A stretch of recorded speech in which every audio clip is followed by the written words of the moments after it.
Hi everyone, welcome back to our YouTube channel Study Classes. So in this video we are going to start with our next topic, which is sets. So basically sets are used to store the multiple items in a single variable. Like हमने last video में पढ़ा list के बारे में, tuples के बारे में. Same sets का भी सेम ही काम है. क्या करता है ये? मल्टीपल आइटम्स को स्टोर करने का काम. ठीक है, बट क्या डिफरेंसेस हैं सेट्स एंड टप्पल में? So here we are going to discuss the all the concepts that why it's different from sets and tuple. Alright, so basically sets are written in the curly brackets. So sets जो list थी वो हम लिखते थे square brackets में and tuple को हम round brackets में. सो द मेन डिफरेंस कि ये क्या है, कर्ली ब्रैकेट्स में लिखते हैं. ऑलराइट, एंड सेकेंड थिंग क्या है, जो सेट्स हैं वो अनचेंजेबल है. एंड सो दैट कि अनचेंजेबल है but we can remove items from the set and we can add the items in the set. Alright, कि सेट्स की जो आइटम्स हैं उन्हें चेंज नहीं कर सकते. एक बार हमने क्रिएट कर दी then it will not be changeable. ठीक है, बट हम उन आइटम्स को, उनमें न्यू आइटम्स ऐड कर सकते हैं या फिर एग्जिस्टिंग आइटम्स को रिमूव कर सकते हैं. ठीक है, so let's have an example. Firstly हम क्रिएट करते हैं एक सेट जिसमें हम कुछ आइटम्स ऐड कर रहे हैं. Firstly ABC and XYZ other. So हमने बना लिया एक सेट.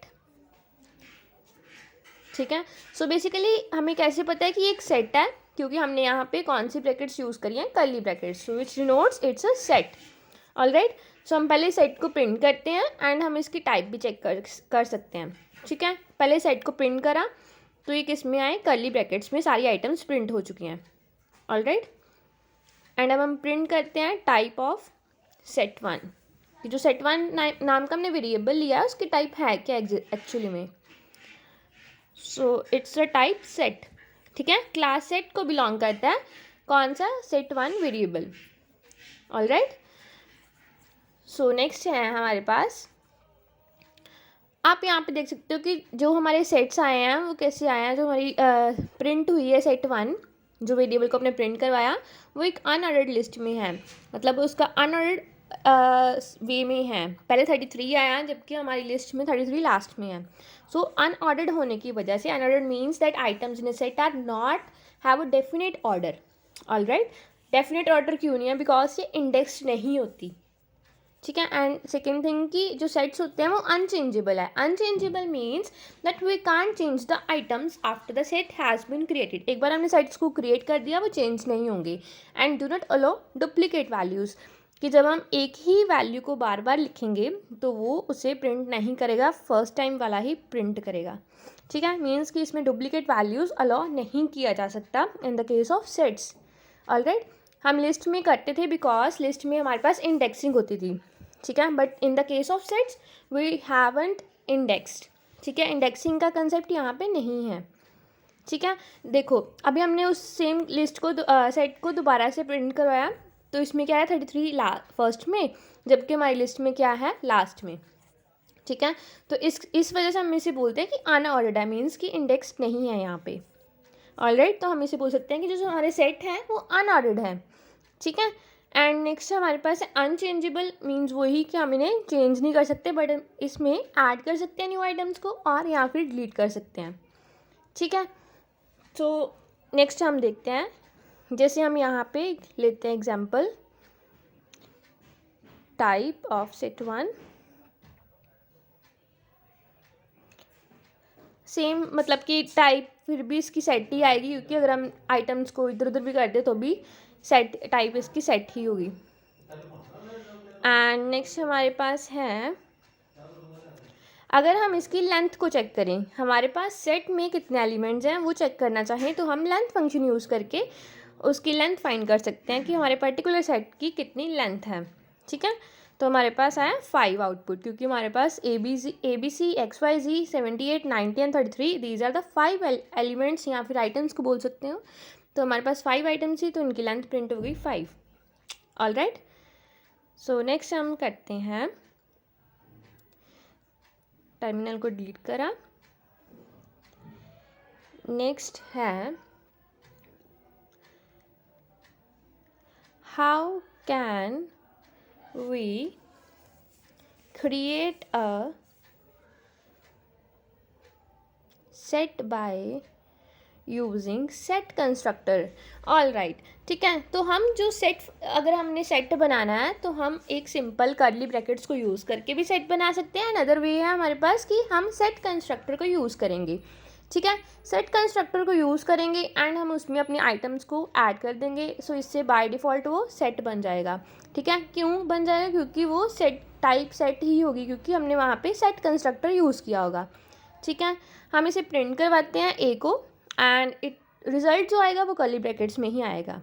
ठीक है, विच मीन्स कि ये क्या है? एक सेट. ठीक है, देख रहे हो कर्ली ब्रैकेट्स है ना यहाँ पे आउटपुट में. ठीक है, एंड अगर हम इसकी टाइप चेक करते हैं तो print the type of A, so it will give the class set. ठीक है, क्योंकि हमने सेट कंस्ट्रक्टर यूज़ करा है इंस्टेड ऑफ कर्ली ब्रैकेट्स जब हमने इनपुट दी. ठीक है, सो नेक्स्ट है हमारे पास how to access the items of the set. ठीक है, हमारे पास सेट है, हमने उस आइटम को कैसे असेस कर सकते हैं? सो असेस हम जब करते हैं तो by the help of indexing करते हैं. ठीक है, और यहाँ पे तो इंडेक्सिंग होती ही नहीं है, तो इसलिए हम इनके आइटम्स को असेस नहीं कर सकते. So we can't access the elements या फिर आइटम्स ऑफ सेट, क्योंकि यहाँ पे इंडेक्सिंग नहीं होती. तो हम जब भी असेस करते हैं with the help of index number ही करते हैं, एंड यहाँ पे इंडेक्सिंग होती नहीं है तो असेस नहीं कर सकते. ठीक है, तो यहाँ पे मैं रीज़न लिख रही हूँ. In the case you if you have to make your notes, you can note down easily. So because indexing is not done, so we can't access the elements of a set. All right, so I think this concept is clear to you all कि हम क्यों items को access नहीं कर सकते of a set की items को. ठीक है, सो नेक्स्ट है हमारे पास, हाँ अब क्लियर आ रहा है. ठीक है, ऑल राइट. ठीक है, एंड नेक्स्ट हम करते हैं, सो असेस का तो कंसेप्ट क्लियर है, बट वी कैन ऐड. हम असेस तो नहीं कर सकते एलिमेंट्स को, बट हम ऐड कर सकते हैं या फिर कुछ रिमूव कर सकते हैं. सो लेट्स हम उसमें न्यू ऑपरेशन करते हैं कुछ. सो हमने पहले सेट बना लिया न्यू दोबारा से. तो हम क्या करेंगे, अभी हम सारे सेट्स के एलिमेंट्स को आइटरेट कर सकते हैं, मीन्स विजिट कर सकते हैं. ठीक है, हमने लगाई फॉर लूप फॉर एक्स इन ए. ए क्या है? हमारी सेट का नाम. ठीक है, ए वेरिएबल एंड एक्स क्या है? हर एक एलिमेंट को हमने एक्स बोला है, तो हम प्रिंट करवाएंगे एक्स, मीन्स कि हर एक वेरिएबल ऑफ हर एक वेरिएबल सेट के. तो हमारे पास आउटपुट में आ रहा है 89, 90, 45 and ABC which are the elements of a set. Means कि हम उनको ट्रावर्स कर सकते हैं, हर एक एलिमेंट को विजिट करने को हम बोलते हैं ट्रावर्सिंग. ठीक है, सो हम फॉर लूप लगा के हर एक एलिमेंट को ट्रावर्स कर सकते हैं, पर हम उन्हें असेस नहीं कर सकते. नोट रखना. ठीक है, एंड ठीक है, हम बोल रहे थे कि हम ऐड कर सकते हैं, रिमूव कर सकते हैं. तो अब हम देखते हैं कि कैसे ऐड कर सकते हैं आइटम्स को. All right, so how to add the items in list. सो हमारे पास आइटम्स ऐड करने का क्या वे है? सबसे पहले तो हम लिस्ट को नीचे लिख लेते हैं, कॉपी पेस्ट कर लिया हमने, एंड हम ऐड फंक्शन को यूज़ करके कोई भी एलिमेंट्स को इंसर्ट कर सकते हैं, ऐड कर सकते हैं अपनी एग्जिस्टिंग लिस्ट में. ऑल राइट, ओके, हमारे पास जो सेट था हम उसमें XYZ को ऐड करना चाहते हैं, तो हमने क्या फंक्शन यूज़ करा? लिस्ट का नाम डॉट ऐड फंक्शन. हमने प्रिंट करवा दी list and it will give us the new list, जिसमें क्या हमारे पास XYZ जो एलिमेंट हमने ऐड करा है वो उसमें है. All right, so in this way you can add the new element in the existing list. So I hope this concept is clear that how to add an element in the list. ठीक है, okay. सो हम multiple items को भी add कर सकते हैं by using the update function. ठीक है, अपडेट करके आप जितने भी आइटम्स ऐड करवाने हैं वो मल्टीपल आइटम्स के लिए हम यूज़ करते हैं. All right, now move to the next which is that how to remove items from the list. हमने अपनी लिस्ट में से सेट में से कैसे अपनी आइटम्स को रिमूव करना है. ठीक है, सॉरी यहाँ पे मैंने लिख दिया है how to add items in list and how to remove items from list. यहाँ पे बाय मिस्टेक लिखा गया, but it's the operation on the sets. All right, so you can update this from your end. Okay, so how to remove, हम remove कैसे कर सकते हैं? हम रिमूव करने के लिए हमारे पास 3 फंक्शंस है। एक क्या है, रिमूव फंक्शन ही, एक है discard function, and third one is pop function. जो रिमूव एंड डिस्कार्ड फंक्शन, इनकी फंक्शनैलिटी ऑल और सेम ही है, बट पॉप फंक्शन की क्या होगी कि पॉप फंक्शन बाय डिफ़ॉल्ट कोई भी एलिमेंट को डिलीट कर देगा। एंड रिमूव एंड डिस्कार्ड हम क्यों यूज़ करते हैं? क्योंकि हमने कोई पर्टिकुलर एलिमेंट को ही रिमूव करने के लिए उन्हें यूज़ किया जाता है। ठीक है, सो देखते हैं, यहाँ पे हमने लिस्ट को कॉपी कर लिया है एंड यहाँ पे हम फंक्शन यूज़ कर रहे हैं रिमूव, एक्स वाई जी को ही हम रिमूव कर रहे हैं। एंड यहाँ पे जो हाँ, हम क्योंकि एक्स वाई जी तो सेट में है नहीं है, तो हम ए बी सी को रिमूव करेंगे। तो हमारे पास क्या आउटपुट आ रही है? हाँ, all the integers except the जो भी हमने रिमूव करा item A B C. So remove ऐसे कर सकते हैं, मीन्स रिमूव में हम क्या देंगे, पर्टिकुलर पैरामीटर या पर्टिकुलर आइटम जो हमें रिमूव करनी है, ना कि उसे मतलब कि ऐसे ही छोड़ देंगे एम्प्टी। ठीक है, सो नेक्स्ट है हमारे पास pop function. So let me just comment it, A dot pop.